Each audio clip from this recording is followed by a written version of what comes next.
Toi, tu as de la chance, tu as des grands clients. Toi, tu as de la chance, tu as vécu dans plusieurs pays. Quelle chance d'avoir vécu au Japon. Ça, vous imaginez bien, c'est ce que j'entends moi. Mais vous entendez peut-être. Toi, tu as de la chance, tu as un super réseau. Ou alors, évidemment que tu réussis, tu avais déjà fait une super carrière. Vous avez compris, aujourd'hui, je vous parle de la chance dans le business, ou plutôt de l'idée de convoquer la chance. Allez, c'est parti. La chance, c'est pas tellement mon truc. Je n'y crois pas vraiment.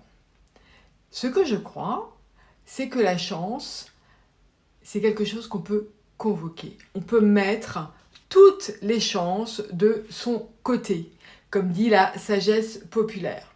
On a le pouvoir de créer les conditions. Alors je sais, certains d'entre vous se disent oui, mais il y en a qui n'ont pas toujours les mêmes privilèges que les autres.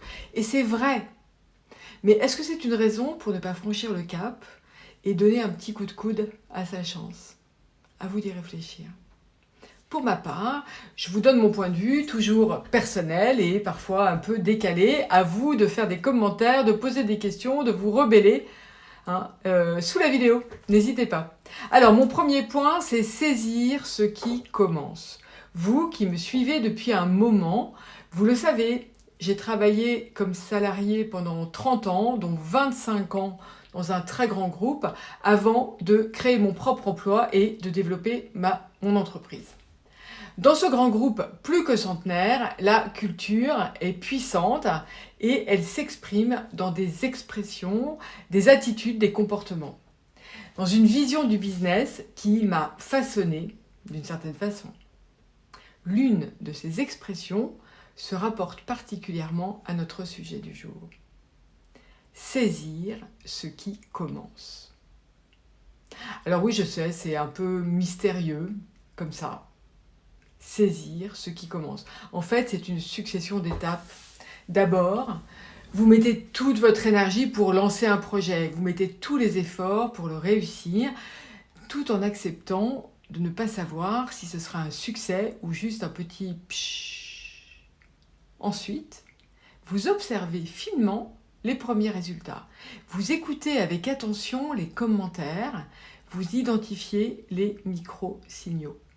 Et si ça prend, si le succès juste frétille un peu, vous remettez tout de suite de l'énergie, vous amplifiez le succès qui démarre à peine. On pourrait le réinterpréter autrement et saisir, en disant saisir l'opportunité qui se présente, dire oui à la proposition qui vous surprend, même si elle ne tombe pas tout à fait juste au bon moment. Saisir ce qui commence. Mon deuxième point, l'inspiration et la chance viennent quand on travaille. J'adore cette citation qu'on attribue à Picasso. L'inspiration existe et ce serait mieux qu'elle vous trouve en train de travailler. Autrement dit, l'inspiration vient en travaillant. Aussi simple que ça. Pour ma part, j'y trouve une confirmation de ce que j'ai vécu comme salarié, mais aussi comme entrepreneur. J'ai toujours été une grosse travailleuse quand j'aimais le job. J'accumulais beaucoup d'infos, de data, d'avis, d'expériences du terrain. Et puis à un moment, les idées émergeaient de toute cette accumulation. Chez moi, c'est souvent au réveil, entre deux eaux, que mon cerveau entrouvre la porte. Une ou deux idées font leur chemin et parfois je me lève en trombe pour me précipiter à mon bureau et écrire à la main ce qui vient de me venir à l'esprit. Alors vous, prenez une seconde. Comment vous prend ou quand vous prend ce moment de lumière? Notez-le pour lui donner une chance d'émerger à nouveau. Ce qu'il y a dans cette citation, c'est plusieurs choses. Travailler et l'inspiration viendra. L'inspiration n'est pas divine, tombée du ciel, elle vient de nous, elle est humaine. Et l'humilité de croire qu'on n'est pas choisi, mais que chacun peut apporter sa propre étincelle. Maintenant, reprenez la citation de Picasso et remplacez le mot inspiration par le vocable chance. Et ça donne ça.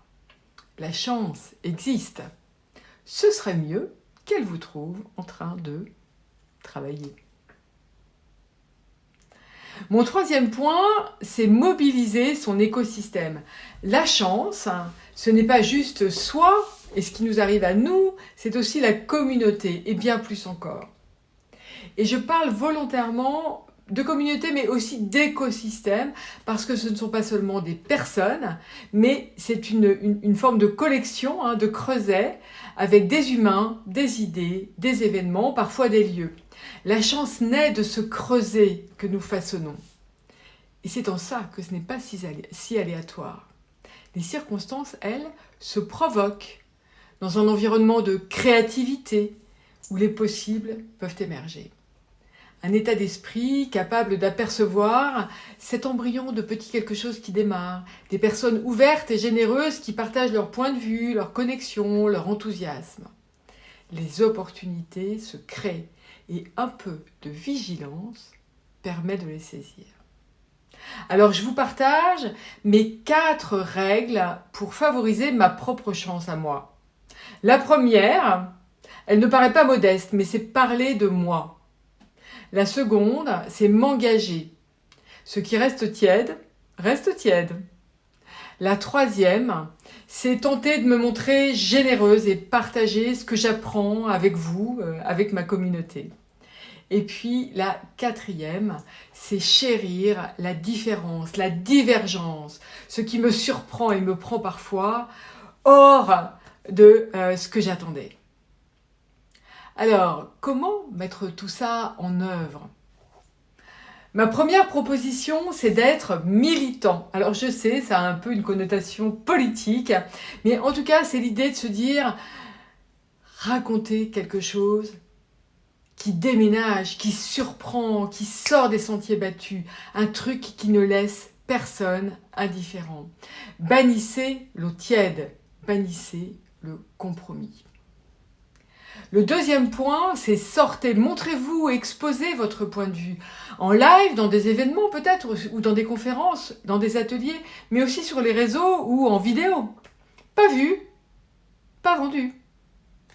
Vous vous souvenez, c'est un de mes credos. Troisième point, écoutez.